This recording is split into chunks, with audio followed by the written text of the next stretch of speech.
항상 느끼는 거지만 2학기 때는 추울수록 점점 추워지면 추워질수록 출석률이 떨어지는 굉장히 리저너블한. 음.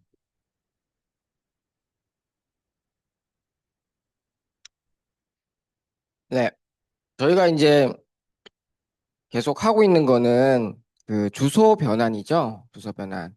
주소 변환을 어떻게 하는 것이 좋냐라고 해서 이제 저희가 처음에 가정을 했던 굉장히 단순하게 어드레스 스페이스 전체를 피지컬 메모리에 연속된 공간에 할당하는 것을 했었죠. 그렇게 했을 때는 어드레스 스페이스가 연속적인 피지컬 메모리에 옮기기 때문에 그 어드레스 스페이스 상의 오프셋이 그대로 유지가 되고, 그렇기 때문에 옮겨진 피지컬 메모리의 시작 주소만 알면 우리는 버추얼 메모리를 단순하게 구할 수는 있었어요.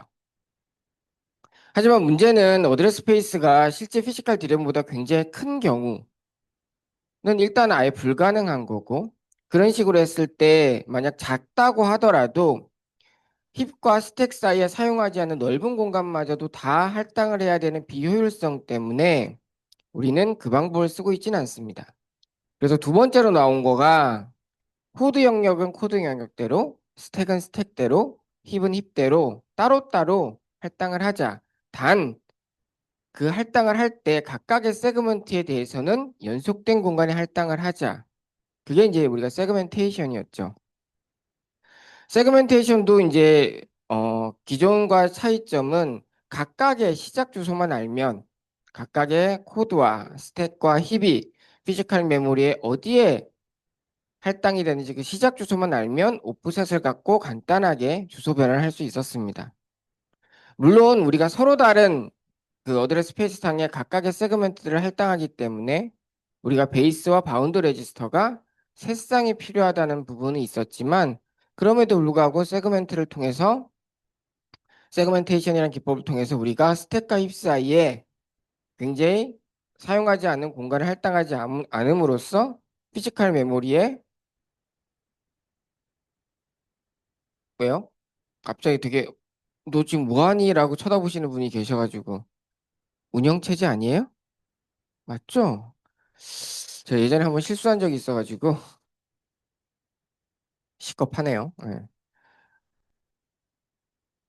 예. 그래서 그 피지컬 메모리에 그걸 할당하지 않음으로써 효율적으로 할 수 있을 뿐만 아니라 우리가 코드 쉐어의 문제도 해결할 수 있었어요. 하지만 세그멘테이션이 갖고 있는 가장 큰 문제는 서로 다른 크기를 갖고 있는 코드와 그 힙과 스택을 피지컬 메모리에 계속 할당을 하다 보니 피지컬 메모리의 공간이 작은 크기의 프리 스페이스만이 남는 잘게 쪼개진 형태로 남게 되는 거죠. 그래서 시스템의 전체 프리 스페이스는 충분히 있음에도 불구하고 새로운 서비스가 왔을 때 그것을 처리하지 못하는 경우가 생기죠.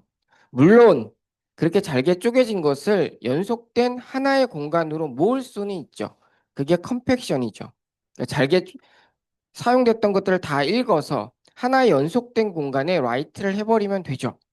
근데 그런 방식을 하면 문제는 해결되지만, 그런 식으로 컴팩션을 하게 되면 굉장히 많은 메모리 IO가 발생하기 때문에 시스템의 성능이 뚝 떨어지게 됐었죠. 그래서 우리는 그 세그멘테이션도 쓰지 않고 지난 시간에 했던 방식, 현대의 오퍼레이팅 시스템이 사용하는 방식인 어드레스 스페이스도 동일한 크기, 픽스드 사이즈의 페이지로 나누고, 피지컬 메모리도 동일한 크기의 고정된 페이지 프레임으로 나누어서 로지컬 메모리의 페이지와 피지컬 메모리의 페이지를 서로 매핑을 1대1로 매핑시키는 페이징 기법을 썼어요. 그로 인해서 앞에 말했던 세그멘테이션이 그렇게 프리스페이스가 잘게 쪼개져서 존재하는 익스터널 프래그멘테이션의 문제를 해결할 수 있죠. 더 이상 페이지가 없어서 할당을 못하는 문제는 있겠죠. 그렇지만 남는데 요청 자체도 페이지 단위로만 있기 때문에 프리스페이지가 있음에도 불구하고 우리가 서비스를 못하는 일은 발생하지 않습니다. 물론 우리가 요청이 1KB 오건, 2KB 오건, 3KB 오건, 무조건 예를 들면 페이지 사이즈가 4KB라면 4KB의 페이지를 할당하게 되어 있어요. 따라서 다 꽉 채워지지 않은 페이지가 존재할 수는 있죠. 그게 이제 인터널 프래그멘테이션이었죠. 그렇지만 물론 그렇게 되면 이제 만약 그게 굉장히 심각해지면 메모리가 빨리 실제는 다 차지 않았지만 다 찬 것 같은 그런 문제를 메모리 누수의 문제를 발생시킬 수는 있지만 실제 우리가 사용하는 워크로드 요청의 대부분이 4KB의 배수로 되어 있어요. 그렇기 때문에 실제 그로 인한 문제가 심각하지 거의 무시해도 될 만큼의 수준이 되기 때문에 현재의 모든 오퍼레이팅 시스템은 페이징이라는 기법을 가지고 주소 변환을 합니다. 그래서 지난 시간에 페이징의 주소 변환에 대해서 말씀을 드렸죠. 먼저 어드레스 스페이스가 있으면 페이지 크기가 결정되어 있으면 어드레스 스페이스 상의 페이지 개수가 결정되죠. 어드레스 스페이스 전체를 페이지 크기로 나누면 이 어드레스 스페이스에 몇 개의 페이지가 있는지가 나올 거예요. 그러면 버추얼 어드레스에서 상위 몇 bit은 페이지 수를 나타낼 거고요. 나머지 하위는 페이지 안에 있는 메모리 주소의 상대적인 오프셋을 나타내요. 그러면 우리가 페이지 테이블이라는 걸 통해서 로지컬 어드레스의 페이지를 피지컬 페이지 프레임으로 바꾸면 오프셋은 그대로 복사가 돼서 피지컬 메모리의 주소를 만들게 됐습니다.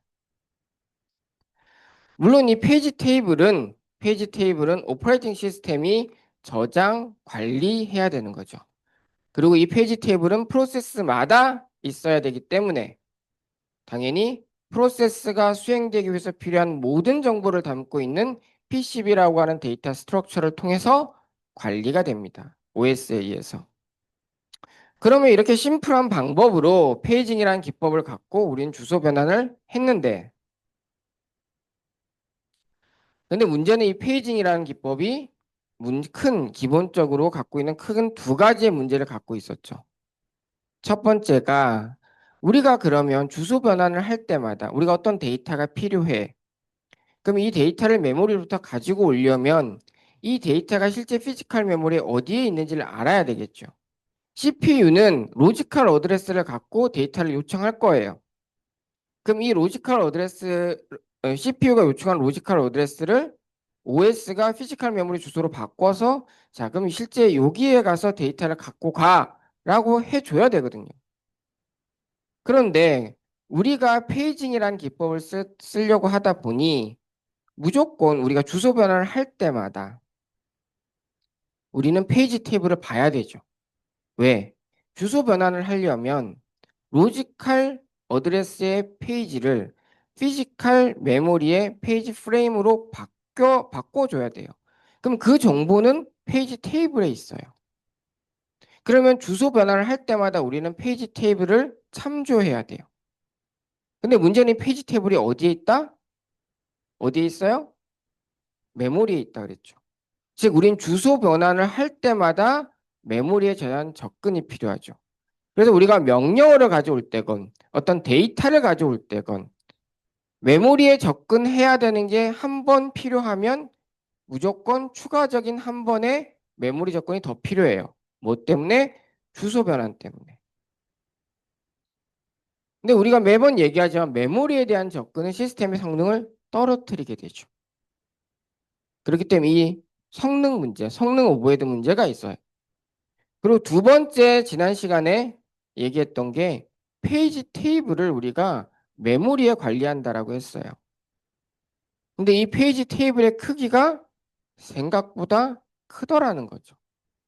그리고 문제는 이 페이지 테이블이 프로세스마다 갖고 있어야 되기 때문에 이 페이지 테이블을 메모리에 저장 관리한다는 게 굉장히 큰 스페이스 오버헤드 문제를 야기시킵니다. 그래서 이 두 가지 문제를 해결해야지만 이 페이징이라고 하는 기법의 이득을 우리는 잘 누릴 수가 있는 거죠. 그래서 지난 시간에 첫 번째로 얘기했던 게 그러면 주소 변환을 할 때마다 메모리에 대한 접근을 하는 문제를 어떻게 해결할 것이냐라고 해서 여러분이 맞췄던 게 자주 사용하는 주소 변환에 대해서는 우리가 캐시 메모리를 둬서 빠르게 접근할 수 있는 캐시 메모리를 둬서 거기에 자주 사용하고 곧 사용할 확률이 높은 주소 변환의 매핑 정보를 미리 담아두면 되지 않나요? 라고 한 거죠. 그래서 그 캐시 메모리를 조금 주소 변환을 위한 캐시 메모리라고 해서 이름을 TLB라고 부릅니다. 그래서 지난 시간에 얘기한 것처럼 CPU가 로지컬 어드레스를 요청을 해요. 그럼 먼저 원래는 TLB가 없으면 주소 변환을 할 로지컬 어드레스에 대해서 피지컬 어드레스 주소 변환을 하려면 먼저 페이지 테이블을 봐야 되죠. 그래서 여기에서 로지컬 어드레스에서 페이지의 번호만 딱 따서 그 다음에 페이지 테이블에 가서 해당하는 피지컬 페이지 프레임을 값을 갖고 오고 거기에 오프셋을 붙여서 가는 거죠. 근데 이제 TLB가 있으면 먼저 TLB를 검색해 보고 거기에 해당하는 매핑 정보가 있으면 바로 주소 변환을 해서 피지컬 메모리에 접근하는 거고 만약에 TLB에 우리가 원하는 매핑 정보가 없으면 그때는 어쩔 수 없죠. 메모리로 가서 페이지 테이블을 참조해서 주소 변환을 하는 겁니다. 그래서 뭐 요거는 저희 교재에 있는 거고 전체 플로우가 이게 지난 시간에도 말씀드렸듯이 공용책에 있는 건데 이게 좀 더 잘 돼 있긴 하죠. 그래서 로지컬 어드레스를 갖고 오면 지난 시간에 했듯이 요게 페이지 넘버죠. 페이지 넘버고 얘가 요 책에서는 디스플레이스먼트라고 얘기를 합니다. 저희는 오프셋이라고 얘기를 했죠. 같은 의미죠. 이렇게 구성이 되어 있죠. 그러면 이 중에서 로지컬 어드레스의 페이지를 갖고 와서 TLB에서 쭉 봐요. 쭉 검색해요. 내가 원하는 매핑 정보가 있는지. 여기 만약 있어. 여기에 딱 원하는 게 있어. 그러면 그게 TLB, 캐시 hit인 거죠. 그래서 해당하는 프레임 넘버를 가져오고 이 디스플레이스먼트는 그대로 복사가 돼서 피지컬 어드레스가 만들어지죠. 근데 만약 내가 끝까지 쭉 봤는데 없어. 없으면 어쩔 수 없죠. 다시 그때는 정답이 있는 페이지 테이블로 가서 프레임 넘버를 갖고 와서 피지컬 메모리 주소를 만드는 거죠. 따라서 중요한 거는 이 TLB에서 hit이 대부분의 요청에 대해서 hit을 시킬 수 있는 즉 TLB의 hit 레이쇼를 높이는 게 핵심이 되겠죠. 우리가 캐시 메모리 했을 때 캐시 메모리의 hit 레이쇼를 높이는 것이 성능에 중요합니다라고 얘기를 했던 것처럼 이것도 동일합니다. 그래서 지금도 요즘은 그렇게 자주 나오진 않지만 좀 다른 형태로 좀 바뀌어서 나오긴 하지만 요즘도 저 TLB의 흰 레이쇼를 높이기 위한 알고리즘에 대한 연구나 그 연구 결과에 대한 논문들이 가끔은 나와요. 최신에도. 음. 물론 쟤를 크게 만들면 좋죠. 그건 당연한데 뭐 우리가 페이지 테이블 전체를 담을 수 있는 TLB를 갖출 수는 없잖아요. 그렇기 때문에 결국은 일부를 담기 때문에 흰 레이쇼를 어떻게 높이는 게 최적일지에 대해서는 계속 연구가 되고 있습니다. 지난 시간에 얘기했듯이 TLB에 우리가 데이터를 예를 들면 제일 처음에 초기에는 TLB가 꽉 차 있어요, 비어 있어요.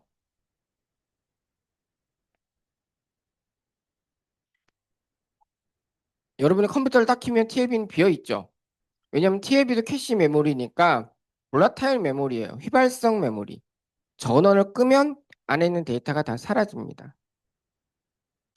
그럼 다시 전원을 켜서 여러분이 쓰면 저 TLB는 제일 처음에는 비어 있겠죠. 그러면 제일 처음에 요청이 오면 제일 처음에 비어 있으니까 다 미스가 날 거예요. 그러면 처음에 페이지 테이블에서 계속 갖고 오겠죠. 그쵸? CPU에서 요청이 됐어. 미스가 났어. 그래서 페이지 테이블에서 주소 변환을 한 다음에 페이지 테이블에 있는 그 정보를 매핑 정보를 TLB로 갖고 올라오겠죠. 얘를 갖고 올라와야 되는 이유는 뭐 때문이죠?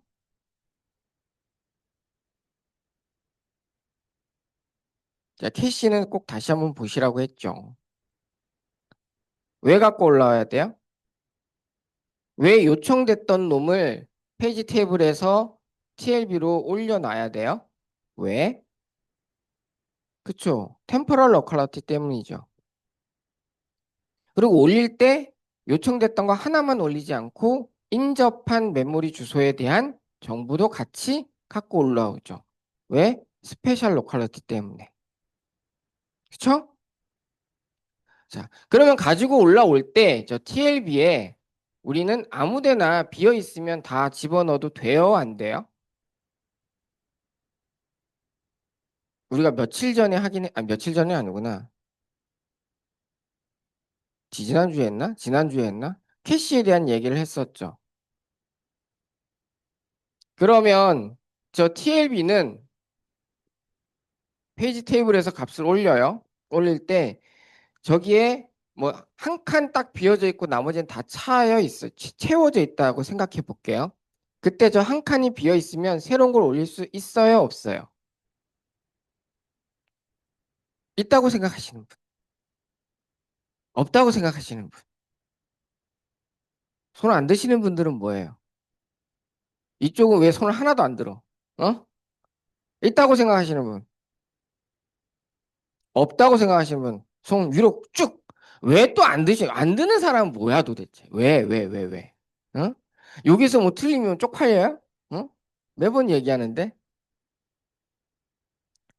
여러분들은 자신의 의견에 대해서 저도 제가 거의 아마 X세대 딱 중간이었을걸요? 제가 94학번이니까 소위 말하는 저희가 이제 위에 기성세대 분들 저희 부모님 세대한테 욕 먹었던 게 너희는 하고 싶은 말 또박또박 맨날 다 하냐 이 새끼들아? 이거였었어요. 그렇게 저희가 욕 먹었거든요. 진짜 너희 세대가 이제 사회 주축이 되면 우리나라는 망할 거야. 안 망하고 있잖아요. 근데 저희가 이미 이제 기성세대가 됐죠. 이제 여러분들은 이제 새로운 신세대란 표현도 이상하지만 MZ라는 것도 말이 좀 이상하잖아. 너무 브로드하고 젠지, 예, Z세대죠. 더 자신의 의견을 조금 더 논리적으로 해야 될 말은 해야 되잖아요. 자기 주장이 나쁜 게 아니에요. TPO를 잘 가리고 자기 주장을 하는 거는 좋은 거죠. 진짜로. 근데 그것도 연습이에요, 여러분. 제가 누차 얘기지만 내가 내 생각을 말하는 게 내가 마음만 먹으면 될 것 같죠? 안 돼요. 진짜 안 돼요. 그거 연습하지 않으면 죽었다 깨어나도 안 돼요. 운동은 뭐 나름 타고난 운동신경이 있을지 모르겠지만 말하기는 타고난 게 없어요. 아닌가? 제 딸내미 보니까 타고난 싸가지가 없음인데 따박따박 대들매 있어서 이제 고등학생이어서 아주 대들기가 아주 아무튼 그것도 연습이에요, 여러분. 진짜로. 여러분이 지금 아무 말 안 하고 뭐 손도 안 들고 내 얘기 안 하고 하지만 내가 상황이 딱 닥치면 내 얘기를 내가 해야 될 일이 있을 때 자기 주장을 딱 논리적으로 할 수 있을 것 같죠? 절대 불가능할 겁니다. 진짜 연습이 많이 필요한 거예요. 진짜로.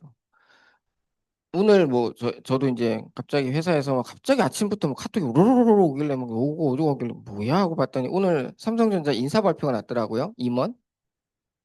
제가 데리고 있던 친구 한 명도 임원이 됐고 그리고 제가 뭐 예를 들면 같이 일했던 친구 중에서는 부사장이 되기도 하고 뭐 이렇게 해서 막 연락이 왔어요.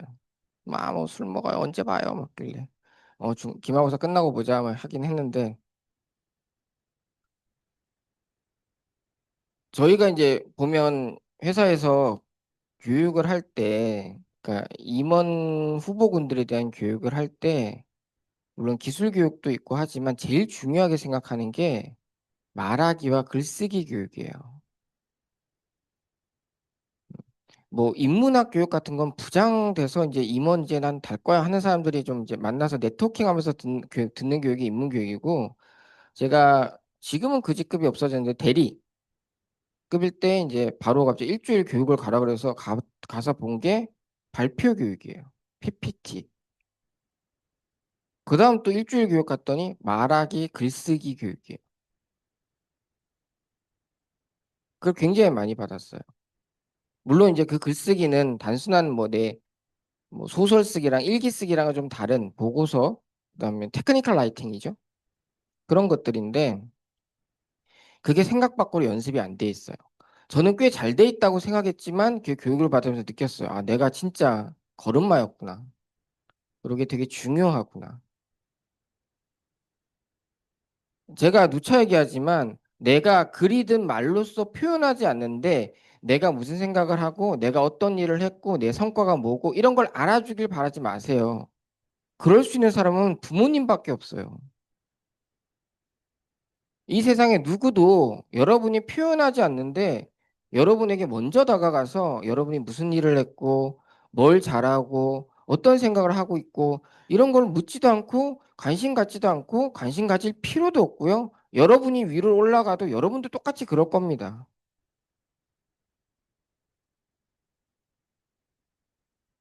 제가 신입사원들을 별로 혼낸 적이 없는데 한 번 혼낸 적이 있어요. 그게 뭐냐면 사수가 안 가르쳐 줘서요. 제가 진짜 그런 말 안 하는데 그럴 거면 나가서 학교 가 그랬어요. 회사에 있는 그 누구도 사회에 있는 그 누구도 여러분을 가르쳐 줘야 될 의무가 없어요. 그 누구도. 진짜 예를 들면 나중에 제가 이제 뭐 십몇 년을 인사평가를 했으니까 저 팀장이니까 팀원들 인사평가를 하면 제가 엑셀표를 만들어요. 저는 제 나름의. 그래서 이 사람이 매주 좀 정확히 1년을 52주로 하거든요. 52주.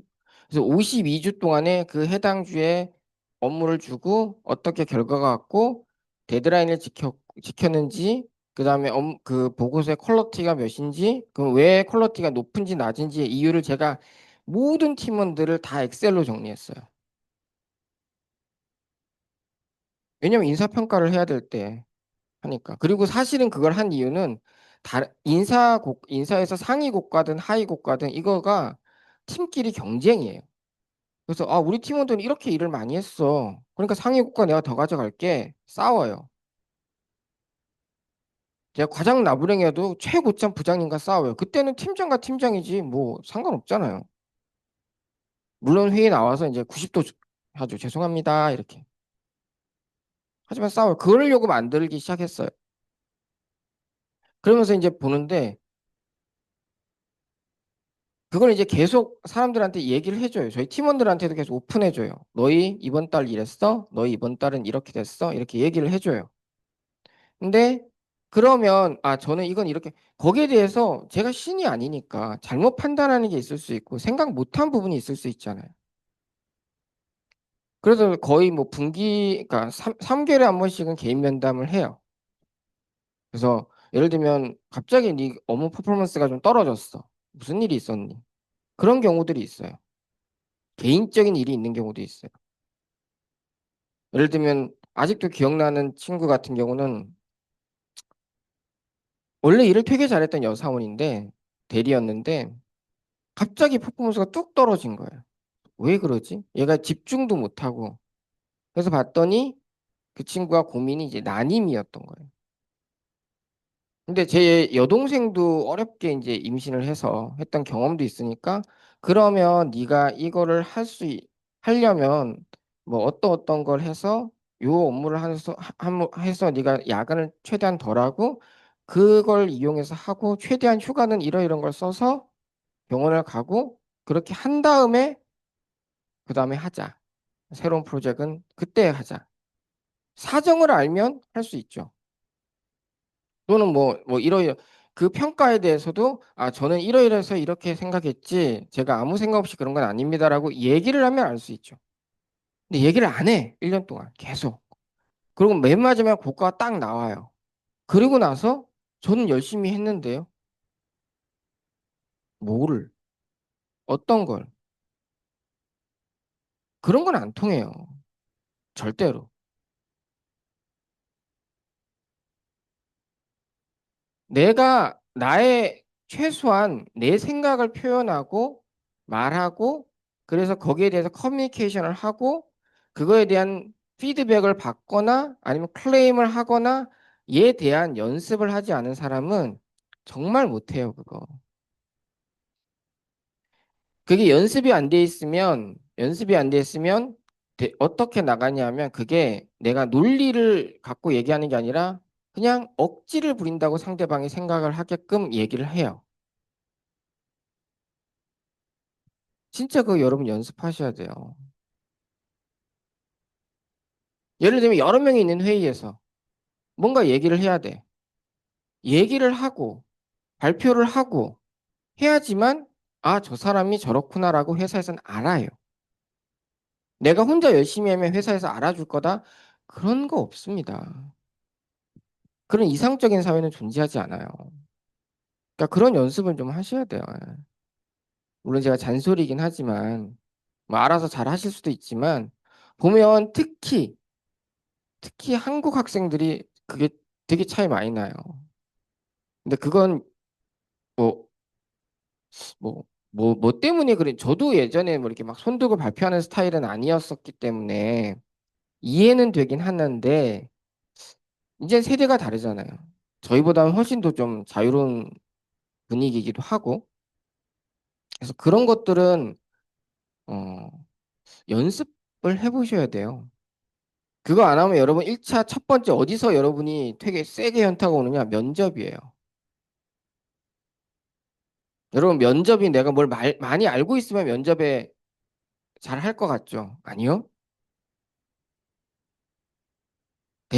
내가 어떤 얘기를 할 때는 그 사람이 주는 말로써 하는 정보 말고 말이 아닌 넌 버벌 스피킹이라고 했어요. 내가 그 말과는 다르게 나의 제스처, 자세, 그다음에 표정 이 모든 것들이 대화예요. 이게 준비가 안 된 사람은 그 사람의 말이 주는 느낌이 여러분 나중에 여러분 평가하는 위치에 올라가시면 딱 느껴요. 불안하게 느껴져요. 신뢰가 안 가요.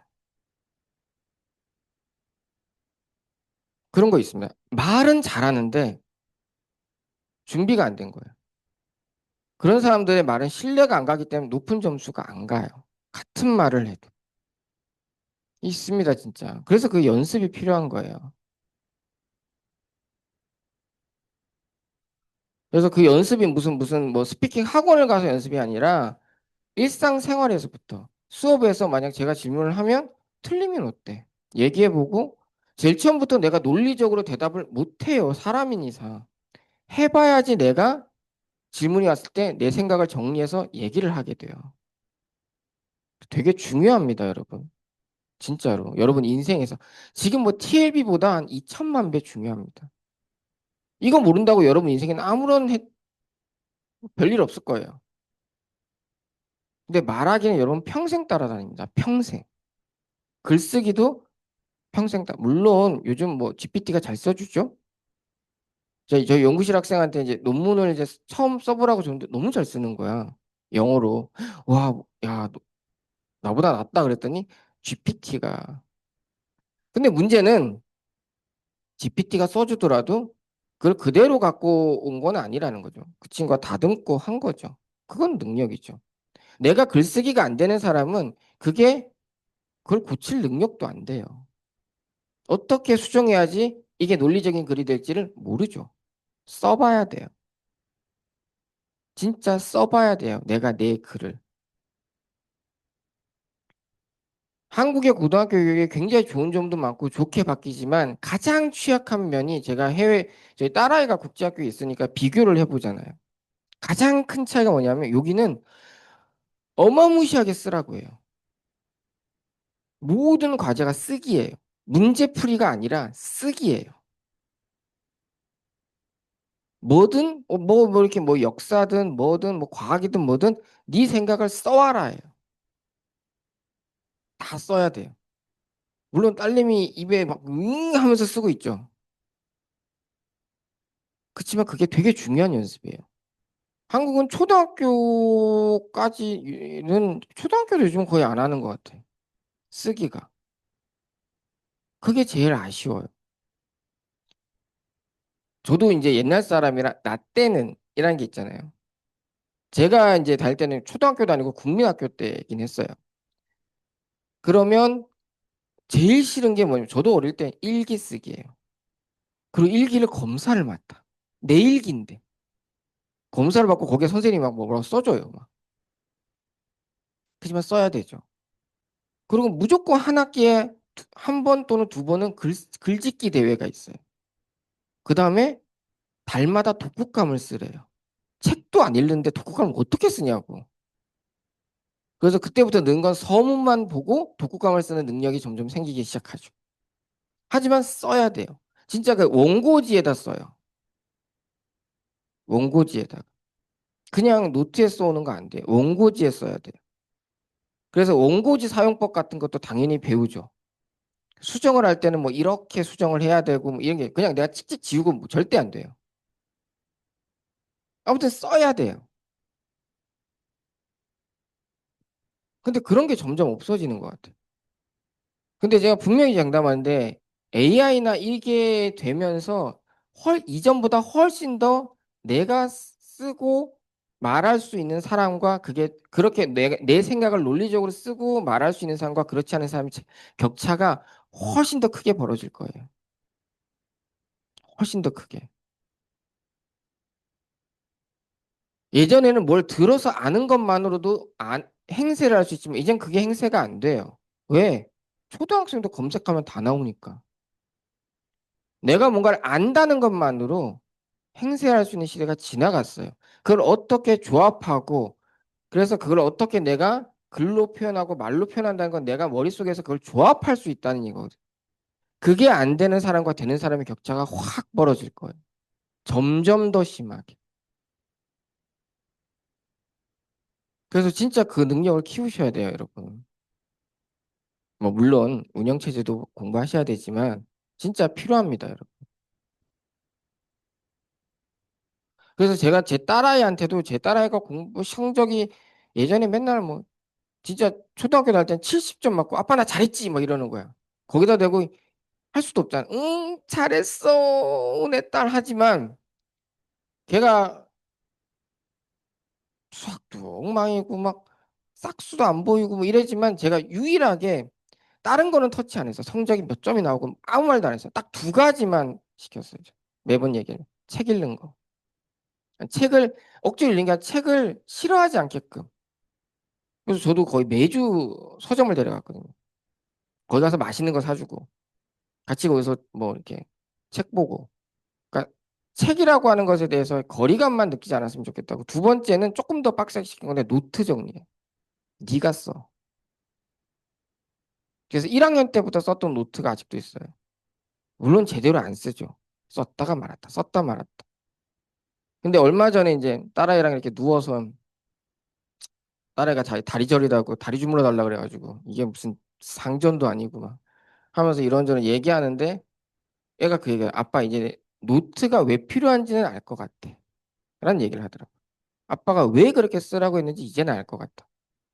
뭘 알아요, 쥐뿔이. 근데 아무튼 그게 필요하다는 거 정도는 이제 희미하게 느껴지는 거예요. 항상 제가 딱 두 가지만 딸애한테 요구하거든요. 그 외에는 뭐 빵점을 받든 뭐 그거야 자기 그건데. 근데 저는 그 두 가지만 읽고 쓰는 것만 습관이 돼 있으면 인생에서 크게 뭐 위기는 있을지언정 나쁘지 않을 거라고 생각을 하거든요. 여러분한테도 저는 똑같은 얘기를 해드리고 싶어요.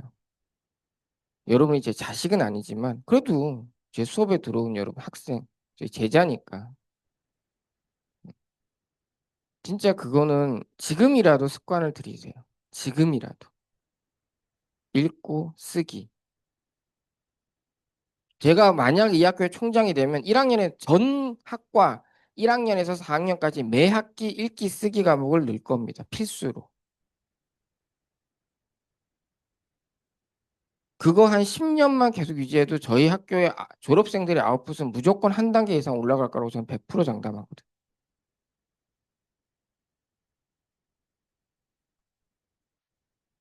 그래서 지금 저희 총장님이 저한테 오셨을 때 제가 이런 얘기를 드렸거든요. 총장 되시기 전에 그 선거운동? 그런데 총장님 이렇게 보시더니 교수님 이과 아니세요? 자기가 이게 돌면서 이과 교수님들이 그걸 교육시켜야 된다는 얘기를 하는 걸 처음 듣는데요. 근데 아마 안 하고 계시죠? 제 말을 한 귀로 듣고 한 귀로 예, 꼭 하십시오. 예. 제가 그러니까 우리가 이 페이지 테이블이건 얘가 캐시 메모리라고 했을 때 메모리건 뭐건 데이터를 올릴 때 올리는 방식이 세 가지가 있다고 말씀드렸어요. 우리가 OT 갔을 때 방 배정하는 것처럼 내 학번이 결정되면 예를 들면 진짜 그 방식 많이 써요. 이거 하나 해시 펑션이잖아요. 내 주소를 10으로 나눠서 나머지가 내가 들어갈 방의 주소가 되는 거죠. 그러니까 내가 내 주소가 결정되면 내가 들어갈 수 있는 방이 결정돼 버리는 거죠. 내가 학번이 0번으로 끝나면 난 끝이 0인 방을 들어가야 되고 2로 끝나면 2인 방을 들어야 되고 3으로 끝나면 4인 103호로 가야 되는 거예요. 다른 방이 비어 있어도 난 못 가. 이게 다이렉트 맵드 방식이었죠. 반대는 아유, 네가 뭐든가 비어 있으면 아무 데나 들어가면 되지. 사람이 이렇게 빡빡하게 살아. 그냥 비어 있는데 아무 데나 들어가. 이게 fully associative 방식이죠. 근데 이 두 방식이 다 장단점이 있죠. 다이렉트 맵드 방식은 내가 비어 있어도 거기를 못 가고 내가 들어갈 방이 정해져 있는데 그럼 그 방이 꽉 차 있으면 거기 있는 데이터를 꺼내고 내가 들어가야 돼요. 그래서 예를 들면 어떤 데이터들이 순환적으로 계속 반복적으로 특정 데이터가 계속 요청이 되면 몇 개의 데이터가 계속 미스가 발생해요. 컴플리트 미스가 발생할 수 있어요. 풀리 오소시티브는 그런 이유가 없죠. 빈대에 아무튼 다 들어갔으니까. 얘가 꽉 차서 더 이상 더 이상의 프리 공간을 제공하지 못하는 카패시티 미스는 발생할지언정 컴플리트 미스는 발생하지 않아요. 그게 풀리 오소시에이티브 방식의 장점이죠. 단 풀리 오소시에이티브 방식을 하게 되면 내가 뭘 찾을 때 얘가 어디에 있는지 다 찾아봐야 돼요. 다이렉트 맵드 방식은 방 하나만 봐도 되죠. 예를 들면 제가 뭐 학번이 끝이 2번으로 끝났어요. 근데 뭐 학생회장이 저를 찾아요. 그럼 방 전체를 훑어볼 필요 없죠. 야, 102호 가서 찾아봐. 이 학번이 2번으로 끝나니까. 거기 없으면 없는 거죠. 그러니까 내가 원하는 데이터를, 타겟 데이터를 찾는 데는 다이렉트 웹 방식이 유리하죠. 풀리 오시오시티브 방식은 얘가 어느 방에 갔을지 모르잖아. 다 찾아봐야 돼요. 근데 이 검색 타임을 무시할 수가 없어요. 캐시 메모리가 커지면. 그리고 현대의 CPU에서 캐시 메모리는 점점 커지고 있죠. 그래서 그 중간을 일반적으로 선택을 합니다. Set Associative 방식. 예를 들면 학번이 끝이 짝수면 2, 4, 6, 8, 10 중에 아무 데나 들어가. 홀수면 1, 3, 5, 7, 9 중에 아무 데나 들어가. 여유도 주고 제약도 주는 게 Set Associative 방식이죠. 그래서 지금 현대 CPU에서 L1 캐시건, L2 캐시건, L3 캐시건 다 Set Associative 방식을 씁니다. 근데 TLB 자체가 크기가 그렇게 크지는 않아요. 그래서 일단은 풀리 어소시에이티브 방식을 사용을 한다라고 했습니다. 그러니까 빈대가 있으면 아무데나 들어가면 되죠. 그래서 TLB 엔트리라는 건 TLB 하나하나가 어떤 구조로 되어 있냐. 보통 요 길이가 한 4바이트 정도 됩니다. 지금은 한 8바이트 정도 돼요. 그러니까 저희 교재가 4바이트라고 되어 있는 거는 저희 교재가 32빗 그 인텔 아키텍처, 바이86 인텔 아키텍처를 기본으로 하고 있기 때문이에요. 그래서 그때는 보통 4바이트가 기본이었고, 최근은 4바이트도 있고, 8바이트도 있긴 있어요. 그래서 4바이트고, 그 중에 일부는 VPM, 페이지 넘버고, 일부는 프레임 넘버, 해당하는 프레임 넘버고, 남은 비수는 몇 가지, 여러 가지 다양한 정보들, 우리가 페이지 테이블에서 봤던 뭐, 더티 빛이라든가, 프레젠트 빛이라든가, 뭐 그런 정보들을 담고 있습니다. 그래서 보통 TLB가 초기에는 뭐 32개, 64개, 뭐 저기 128개 이렇게 써 있긴 하고 지금은 사실 저거보단 더 큽니다. 현대 오퍼레이팅 시스템에서 다루는 TLB는 저거보다는 좀 더 크다. 뭐 그 크기는 여러분이 굳이 뭐 아실 필요는 없습니다만. 그래서 풀리 어소시에이티브 방식을 쓴다라는 거를 기억하시면 되고요. 그래서 이제 캐시는 뭐 지난번에 설명 다 했으니까 요거에 대해서는 특별히 또 말씀을 드리진 않을게요. 그래서 일반적으로 여기는 뭐 아까 전에 얘기했던 로컬러티랑 그런 것들을 다 같이 보는 거예요. 그래서 예를 들면 저런 코드, 하이레벨 랭귀지에서 C 코드가 있으면 썸이라고 하는 놈도 계속 반복적으로 로컬러티가 있고요. 우리가 캐시할 때 했던 것처럼. 그다음에 i라는 변수도 로컬러티가 있죠. 스택에 있는 i라는 놈도 로컬러티가 있을 거고. 그다음에 각각의 개별 명령어들도 당연히 로컬러티, 쟤는 스페셜 로컬러티도 있고 템포럴 로컬러티도 있겠죠.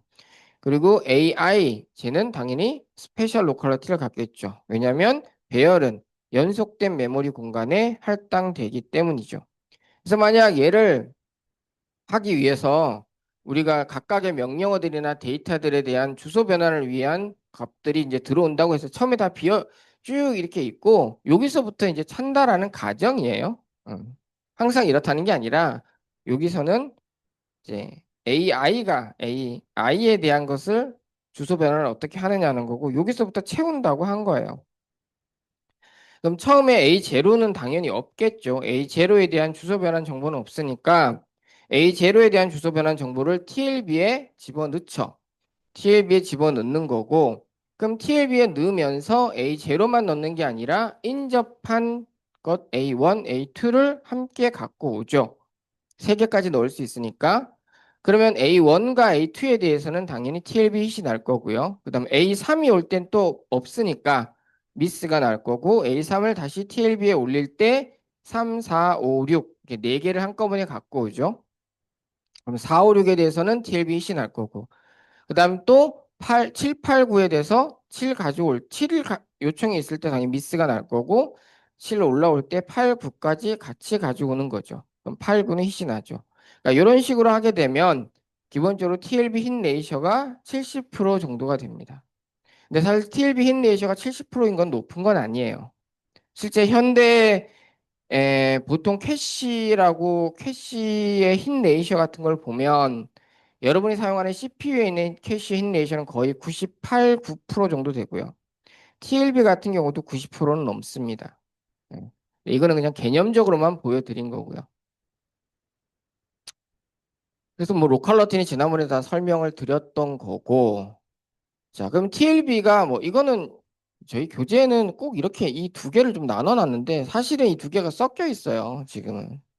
그래서 시스크 타입에서 TLB 미스가 났을 때 TLB 미스가 나면 얘를 당연히 TLB를 업데이트를 해야 되죠. 새로 갖고 와야 되는데 이것들은 시스크에서는 하드웨어가 이 TLB 미스를 처리를 합니다. 그리고 리스크는 소프트웨어가 한다는 거죠. OS가. 근데 지금은 섞여 있습니다. 실제로는. 그래서 저희 요 저희 교재가 이제 시스크 타입이나 인텔은 그 80년대, 90년대 기준으로 봤을 때 가능한 모든 것들을 하드웨어가 처리하는 방식으로 하고 리스크 타입은 기본적으로 가능한 소프트웨어가 처리하는 방식으로 구성되어 있다라고 설명을 해요. 근데 현재는 실제로는 섞여 있습니다. 그래서 이걸 누가 어떻게 하냐 이런 거는 아실 필요가 없어요. 다만 전체 플로우를 알아야 되는 거죠. TLB가 미스가 나면 당연히 페이지 테이블로 가서 주소 변환을 할 건데 주소 변환을 한가 동시에 얘가 미스가 났으니까 지금 요청한 것은 템포럴 로컬러티가 있다라고 가정을 한다면 짧은 시간 안에 곧 자주 빈번하게 다시 요청이 올 거라고 예상을 해서 TLB에 올려놔야 되죠. 그래서 TLB에 올리는 건데 문제는 여기서는 뒤에 나오겠지만 문제는 TLB가 꽉 차 있으면 어떻게 할 거냐는 거죠. 꽉 차 있으면 TLB 안에 있는 놈의 일부를 빼내고 교체를 해야 되죠. 그러니까 여러분 캐시에서 배웠던 리플레이스먼트 폴리시예요. 물론 그 폴리시가 몇 개 안 되죠. 뭐 P4를 하던 LRU를 하건 랜덤을 하건 뭐 뭐든 상관없어요. 아무튼 어떤 기준으로 우리가 리플레이스먼트를 해야 되는 거죠. 그거를 이제 하드웨어가 할 거냐, 소프트웨어가 다 할 거냐, 뭐 그냥 그 차이인 겁니다. 그래서 보시면 되고요. 그래서 뭐 하드웨어가 하고 뭐 이런 것들은 뭐 보시면 돼요. 결국 이 플로우가 중요한 거지 누가 하느냐는 중요하지 않습니다. 이게 뭐 아니에요. 그렇지 않습니다. 저희 교재에서 이렇게 돼 있어서 설명은 제가 소개는 드리는데 어, 꼭 이런 건 아니다. 예. 지금은 현대는 이게 섞여 있습니다. 섞여 있습니다. 실제는. 여러분이 근데 관심을 가져야 될 거는 요거예요. 얘도 있고 나중에 이제 저희가 그 뭐지? 캐시 할 때도 배우지 컴퓨터 구조 때도 배웠던 에버러지 메모리 액세스 타임 AMAT 혹시 기억나세요? 캐시에서 기억나세요? 여러분 컴퓨터 구조 수업 안 들었어요? 저희도 하긴 할 건데 운영체제에서 간단하게 나오긴 하는데 이거 기억 안 나세요? AMAT 에버러지 메모리 액세스 타임 TLB 힛 레이셔 그다음에 캐시 힛 레이셔 미스 레이셔에 따라서 각각의 미스 페널티 해가지고 에버리지 실제 하나의 데이터에 대한 액세스가 들어왔을 때 얘의 평균 접근 시간. 그럼 봐보세요, 미리. 네? 캐시는 보셔야 돼요. 음. 저희 기말고사 때도 에버리지 메모리 액세스 타임 구하는 문제는 100% 나갈 겁니다. 음. 얘는 이펙티브 액세스 타임이에요. 기본적으로 TLB 힛 레이셔가 80%고 여기서는 TLB를 서치하는 시간, TLB 전체를 왜냐면 우린 풀리 어소시에이티브 방식이니까. 사실 AMAT에서 여러분이 사실은 그 TLB 서치 타임에 대한 거는 그렇게 많이 다루진 않아요. 근데 실제로는 이 캐시 메모리도 사이즈가 커지면서 이 서치 타임이 되게 문제가 되거든요. 그래서 TLB 서치 타임을 20 나노세크, 그다음에 TLB에 없으면 결국 페이지 테이블로 가야 되잖아요. 그래서 가서 주소 변화를 위해서 페이지 테이블로 가서 해당하는 페이지 테이블을 참조하는 시간이 100나노세크예요. 그러면 결국 저 이펙티브도 평균이라는 의미죠. 그러니까 수식적으로는 이펙티브랑 에버러지는 정확하게 같진 않지만 사실은 비슷한 의미로 쓰입니다.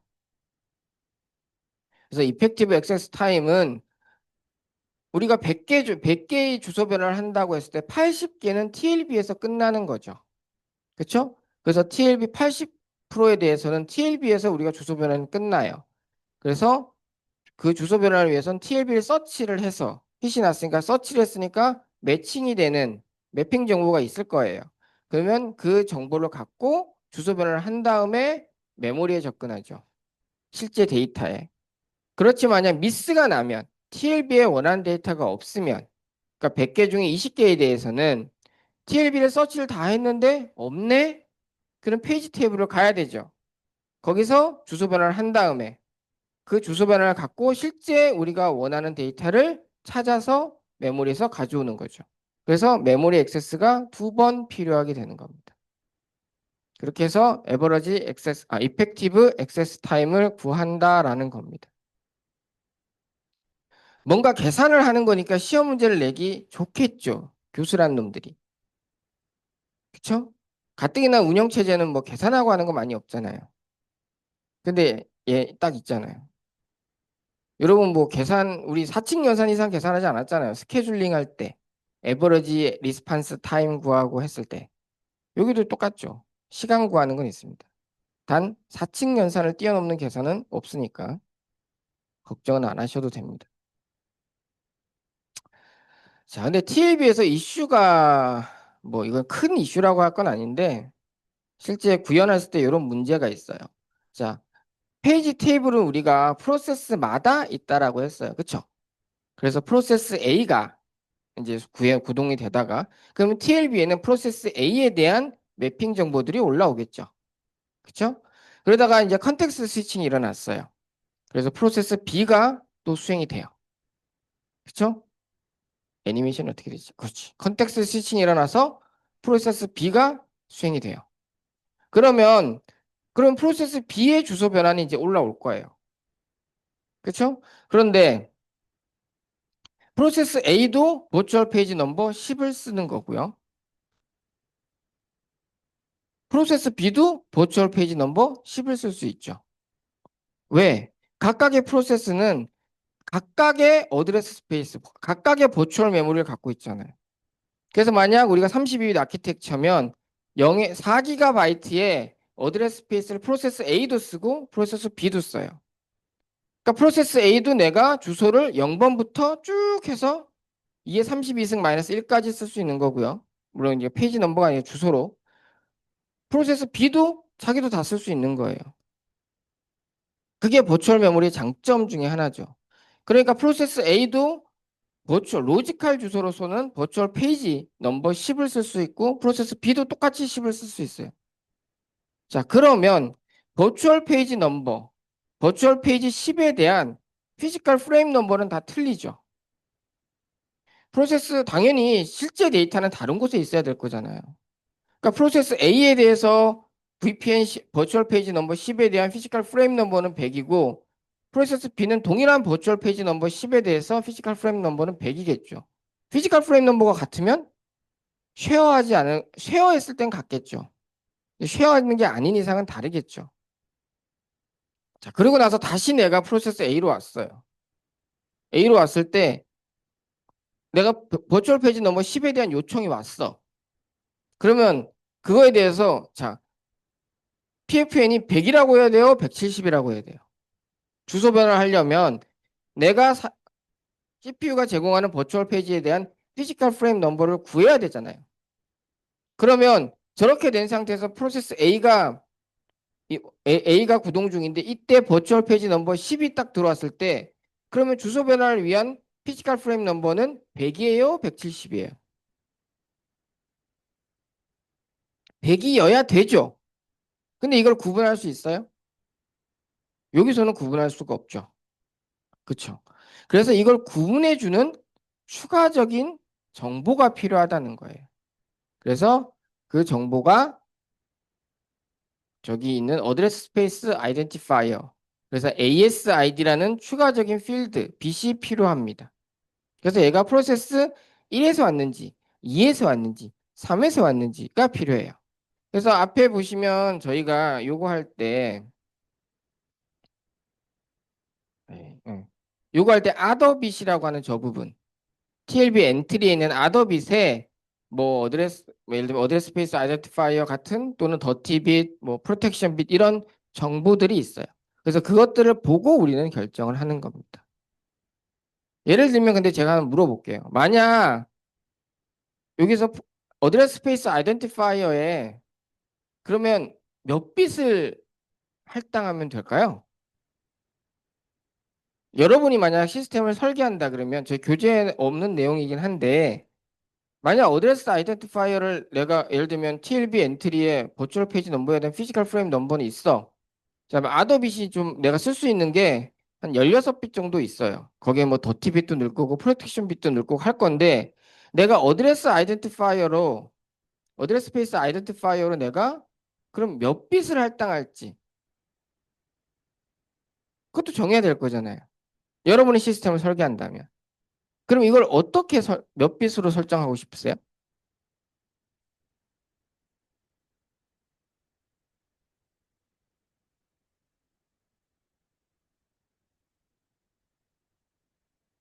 기준이 뭐가 될까요? 뭐라고요? 프로세서의 개수. 프로세스의 개수죠. 내가 동시에 수행하는 컨커런트하게 물론 우리는 CPU가 싱글 CPU지만 메모리에 올라와 있는 프로세스의 개수 메모리에 올라와 있으면 우리가 타임 쉐어링으로 컨커런트하게 수행할 수 있죠. 여기에 내가 10개까지 올릴 거야. 그럼 몇 빛이 필요해요?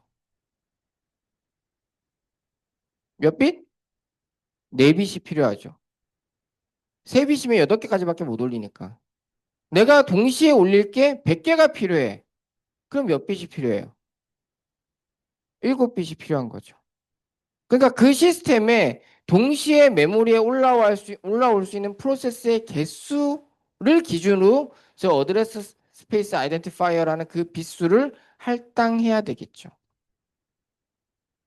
메모리가 되게 널널해. 많아. 그래서 내가 실제로는 프로세스를 막 1000개 올릴 수 있어. 근데 페이지 테이블에서 제공하는 AS 아이디가 어드레스 스페이스 아이덴티파이어가 총 뭐 예를 들면 8빗밖에 안 돼. 그러면 더 올리는 게 의미가 있어요? 올릴 수가 없죠. 왜? 그렇게 올렸다가는 잘못된 주소 변환을 해서 잘못된 데이터를 가져올 수가 있죠. 페이지 테이블에 동일한 버추얼, 물론 확률의 게임이긴 하지만 동일한 버추얼 페이지 넘버를 요청한 건데 그게 서로 다른 피지컬 프레임 넘버가 있어. 둘 중에 뭔지를 몰라. 그러면 시스템은 대부분 어떻게 하냐? 둘 중에 먼저 만나는 거든 랜덤하든 아무거나 골라버려요. 근데 그게 어드레스 스페이스 아이덴티파이로 잘 구분이 안 돼 있는, 내가 갖고 있는 건 8빗밖에 없는데 시스템에 1000개가 있어. 그럼 구분 못하는 애가 생길 거잖아요. 그러면 잘못된 결과가 올 수도 있다는 거죠. 확률적으로는. 그래서 실제 뭐 저 어드레스 스페이스 아이디 저 아이덴티파이에 대한 내용도 저게 왜 필요한지도 이해를 해야 되지만 실제 시스템을 설계할 때는 그럼 저기에 몇 bit을 넣어야 돼? 라는 부분이 어떻게 보면 훨씬 더 중요한 문제가 됩니다. 네. 원래는 사실은 요 밑에 있는 게 여러분한테는 들어가 있겠지만 사실 굉장히 심플한 방법은 이거예요. 지금 우리는 프로세스 A, 그 다음에 컨텍스트 스위칭에서 프로세스 B를 할 때도 TLB를 안 비우죠. 그렇죠? 만약에 이렇게 이 문제를 앞에 그 문제를 해결하는 또 다른 방법 중에 하나가 컨텍스트 스위칭을 할 때마다 페이지 테이블의 값을 다 비우는 거예요. 다 플러시 한다는 거죠. 그래서 컨텍스트 프로세스 B가 되면 B에 대한 것만 채우고 컨텍스트 스위칭이 나서 다시 프로세스 A가 되면 싹 지운 다음에 다시 A에 대한 것만 채우고 하면 앞에 있는 이 문제, 얘네 앞에 있는 이 문제를 해결할 수 있어요. 그러겠죠? 해당 TLB에는 현재 액티브되어 있는, 현재 수행 중인 프로세스에 대한 정보만 남아있게 되니까. 맞아요? 그러면 왜 이걸 쓰지 않을까요? 이 방법을. 답이 있구나. 응? 하이 코스트라고 되어 있긴 하죠. 뭐가 하이 코스트일까요? 근데 왜 하이 코스트가 생길까요? 그러니까 타임 쉐어링 하면서 여러 프로세스가 있으니까 매번 비워야 되는 게 하이 코스트. 하나 더 밑으로 내려가 볼게요. 그럼 그렇게 할 때마다 왜 하이 코스트가 발생할까요? 응? 메모리 IO가 발생해서 왜? 우리가 학생분이 얘기하시는 부에서 얘기하는 거 이거죠. 내가 이 TLB의 데이터도 PCB에 갖고 있어. 그래서 할 때마다 지우고 새로 채우고 이렇게 하면 메모리가 발생하는데 지금 그건 안 해요. 그냥 비우기만 할 거야. 그러니까 비우는데 들어가는 거는 사실은 얘가 캐시 메모리에서는 비우는 데는 비용이 안 들어요. 실제 지우지 않거든요. 덮어 써버리니까. 그러니까 이전 거를 다 인밸리드 처리해 버리는 거에서 끝나요. 그래서 그 비용은 메이저하지 않다라고 생각하고 그 외에 더 큰 비용이 듭니다. 이렇게 매번 싹싹 비웠을 때 뭐가 들까요? 저는 절대 여러분이 전혀 모르는 한 번도 들어보지 못한 거를 질문하진 않아요. 네,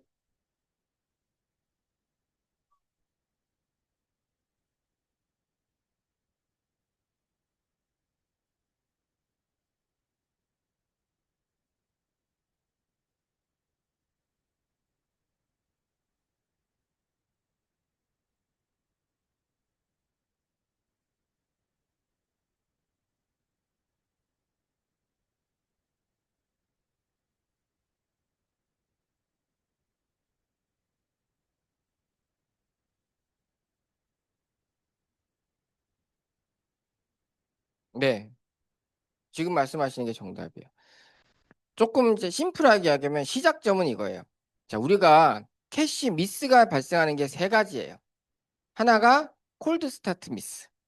그러니까 캐시 메모리가 비어 있을 때는 무조건 미스가 발생하죠. 처음에는. 그 다음에 꽉 찼을 때 생기는 미스가 캐패시티 미스. 그다음에 다 안 찾는데도 뭐 기존 걸 빼내야 되는 거. 그게 컴플리트 미스거든요. 자, TLB를 매번 지우면 매번 처음에는 콜드 스타트 미스가 나겠죠. 그리고 학생이 얘기한 것처럼 예를 들면 프로세스 A가 사용했던 TLB의 정보는 우리가 로컬러티가 있는 것들이잖아요. 그러니까 다시 컨텍스트 스위칭을 했을 때도 다시 사용될 가능성이 높은 애들인 거죠. 그래서 그런 애들을 매번 내려보내게 되면 우리가 어떻게 보면 TLB 뭔가 로컬러티를 생각해서 캐싱을 한 이 데이터에 대한 이득, 베네핏을 제대로 누리지 못하게 되는 거죠. 그래서 그냥 ASID라고 하는 추가 정보를 제공하는 게 얘를 매번 플러시하는 것보다는 훨씬 더 이게 우리가 보통 비용 편익 분석이라고 그러는 거죠. 그게 훨씬 더 베네핏이 크다라고 결론이 난 겁니다. 그래서 다 TLB를 없애고 컨텍스트 스위칭 할 때마다 싹싹 비우는 게 아니라 기존의 걸 남겨두되 ASID로 얘가 어느 프로세서에서 온 매핑 정보인지를 우리가 알려준다는 겁니다. 이해되시죠? 그 다음에 이제 앞에서도 얘기했던 것처럼 두 개의 프로세스가 이제 공유하는, 그러니까 버추얼 페이지 넘버는 다른데 피지컬 프레임 넘버가 같을 수는 있죠. 얘네들은 쉐어하는 코드가 됩니다. 당연히 쉐어하는 코드에 대해서는 우리는 얘가 라이터블 하면 안 되겠죠. 그래서 프로텍션 빗 우리가 리더블한지 라이터블 읽기가 가능한지 쓰기도 가능한지 익스큐터블 실행 가능한지에 대한 것들이 정보가 추가적으로 필요하게 됩니다. 그 다음에 당연히 TLB가 꽉 차 있으면 새로운 놈을 집어넣어야 되는데 그러면 기존에 있던 것 중에서 어떤 걸 빼내야지만 빈 공간이 생기죠. 그럼 뭘 빼낼 거냐? 그래서 TLB에 대한 리플레이스먼트 폴리시는 가장 일반적인 거는 뭐 어디나 마찬가지로 피포, LRU, 그 다음에 랜덤 같은 것 정도를 학부에서는 배웁니다. 그래서 랜덤은 그냥 아무거나 랜덤하게 빼내는 거고요. LRU 같은 경우는 리스트 리센틀리 유즈드인 거죠. 말을 왜 저렇게 만들었는지 모르겠어요. 저기 일단은 가장 저 말로 보면 가장 최근에 사용된 이력이 가장 적은 놈인 거죠. 리스트 리센틀리 유즈니까 간단하게 예전에 사용된 놈을 없애버리겠다는 거죠. 최근에 사용한 놈은 가능한 남겨두고 사용된 지 오래된 거. 예전에 요청이 왔는데 한참 동안 요청이 안 왔어. 이런 애들을 내려보내겠다는 겁니다. 그게 LRU죠. LRU 알고리즘은 다 알고 계시죠? 들어보신 적 있지 않아요? 뭐, 처음 들어보시는 분. 괜찮아요? 문제 없어요. LRU라는 걸 처음 들어보시는 분. 음, 어려운 건 아니니까. 예. 그리고 저희가 뒤에서도 또 나옵니다. 그래서 뭐 여기 보면 TLB 하면 뭐 제일 처음에는 요 세 번은 무조건 미스가 나죠. 무슨 미스예요? 콜드 스타트 미스가 나죠. 그 다음이 이제 없으니까 2가 되면 가장 예전 처음에 왔던 놈을 빼내고 2를 집어넣는 거죠. 그리고 0이 요청이 오면 hit이 나는 거고 3이 오면 또 없으니까 그 다음에 0을 빼내는 게 아니죠. 0은 요때 왔으니까. 그래서 그 다음에 온 예전에 온 1을 빼내고 3으로 교체하고 이런 식으로 갑니다. LRU로. 물론 이렇게 하면 지금 저희 예제에서는 그렇게 힛 레이셔가 높지는 않아요. 근데 일반적으로는 이제 훨씬 이 TLB에 들어가는 엔트리의 개수를 훨씬 더 크니까 미스가 많이 줄기는 합니다.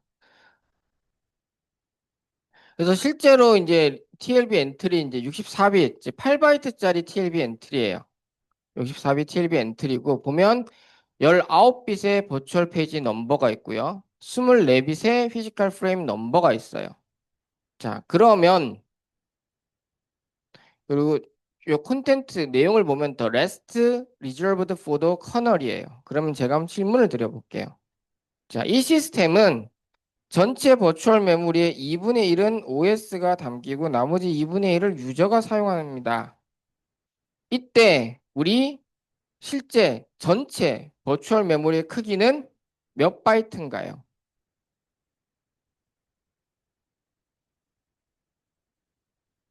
아, 그걸 해야겠구나. 우리의 페이지 크기는 4kb입니다. 이때 버추얼 메모리의 크기는 몇 바이트가 될까요?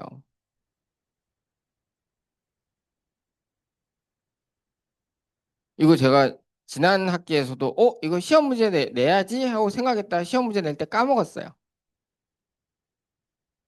이번에는 까먹지 않고 낼 겁니다.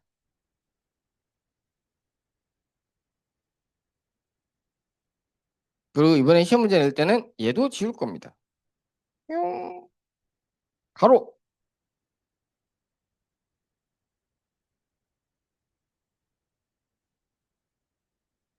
몇 바이트가 되죠? 저도 답은 모릅니다.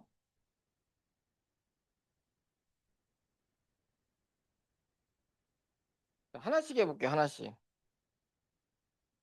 버추얼 그러니까 어드레스 버추얼 메모리에 페이지의 개수는 몇 개입니까? 버추얼 메모리 상에 있는 페이지의 개수 몇 개예요? 페이지의 개수 크게 틀리면 어때요? 틀리면 잠깐 쪽팔리면 되는 거지. 몇 개? 2의 19승계죠. 버추얼 페이지 넘버로 몇 빛을 썼어요? 19빛 썼잖아요. 19빛으로 만들 수 있는 서로 다른 버추얼 메모리 페이지의 총 개수는 몇 개예요? 2의 19승계잖아요. 그쵸? 2의 19승. 그러니까 우리 버추얼 메모리인데 여기서 보면 나머지는 커널을 쓴다고 했으니까 얘가 지금 얘기하는 건 유저에는 총 2의 19승계의 메모리가 페이지가 있는 거죠. 얘 페이지. 그러면 페이지 한 개의 크기는 몇이에요? 몇이랬어요? 4kB. 2의 12승 바이트. 그쵸? 맞아요? 그러면 전체 크기는 2의 몇 승이에요? 31승 바이트죠. 이 두 개 곱하면 되잖아요. 근데 얘가 전체 버추얼 메모리의 몇이래요? 반이래요. 나머지 반은 OS가 쓴대요. 그러면 두 개이겠죠. 그러면 얘가 2의 32승 바이트. 몇이에요? 4기가바이트죠. 이게 리얼인 게 보이시죠? 요거 이해 안 되세요? 요거 이해 안 되시는 분. 시험 문제 낼 거니까. 그러면 시험 문제 내면 여기 계시는 분은 다 맞추시겠죠? 당연히 숫자는 바꿀 수 있어요. 아니면 제가 이렇게 할 수도 있죠. 다른 숫자 제가 워낙 게을르니 다른 숫자는 바꾸기 귀찮고 리눅스를 생각하고 4분의 3은 유저가 쓰고 4분의 1은 OS가 씁니다. 이렇게 바꿀 수는 있겠죠. 보통 리눅스 같은 경우가 이렇잖아요. 윈도우가 반 정도 쓸 거고. 이해되시죠? 그리고 나서 만약 그 다음에 이 시스템에서 지원 가능한 D램의 최대 용량은 몇입니까? 이게 두 번째 질문이 되겠죠. 그건 뭘로 구하면 돼요?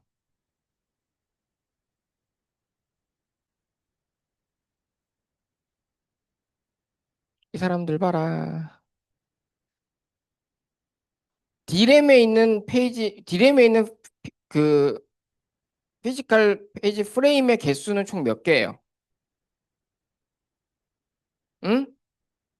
프레임 넘버는 총 몇 개예요? 피지컬 프레임 넘버는 총 몇 개? 2의 24승계. 피지컬 프레임의 크기는 하나의 피지컬 프레임의 크기는 몇 바이트? 페이지랑 같잖아요. 구분하기 위해서 프레임이 있겠지만 결국 피지컬 메모리의 페이지예요, 그냥. 4kb죠. 그러니까 2의 24승 곱하기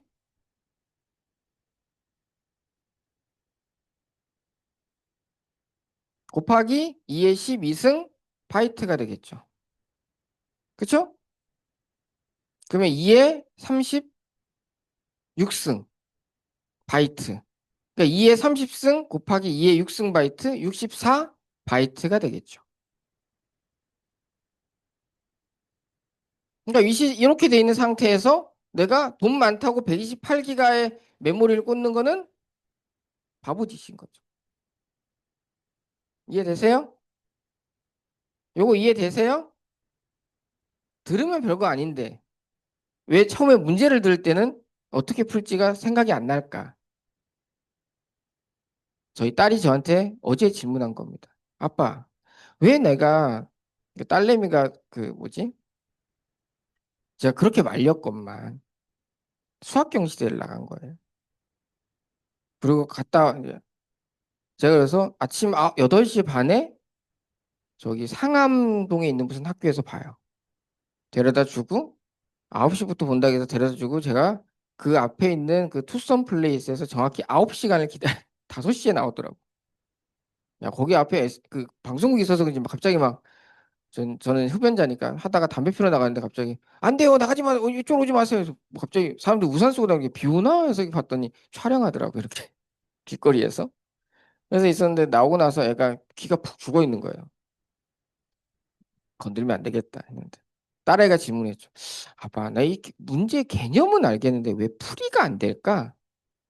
음, 많이 안 풀어봐서 그래.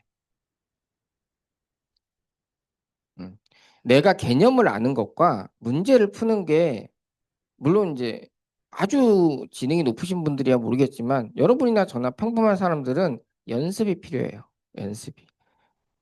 내가 페이지가 뭔지 알아. 버추얼 메모리를 고정된 크기의 페이지로 나누고 피지컬 디램도 고정된 크기의 페이지. 얘는 근데 이름을 좀 구분해서 페이지 프레임이라고 해서 얘를 나눴어. 그래서 연결시키는 게 페이징이야. 그러면 버추얼 메모리의 크기는 거꾸로 페이지의 개수 곱하기 페이지의 크기. 피지컬 디램의 크기는 프레임의 개수 곱하기 페이지의 크기가 되는 게 당연하잖아요. 우리 알아. 아는데 막상 갑자기 이렇게 물으면 헷갈리는 거죠. 막상. 여기 만약 그리고 제가 묻는 거죠.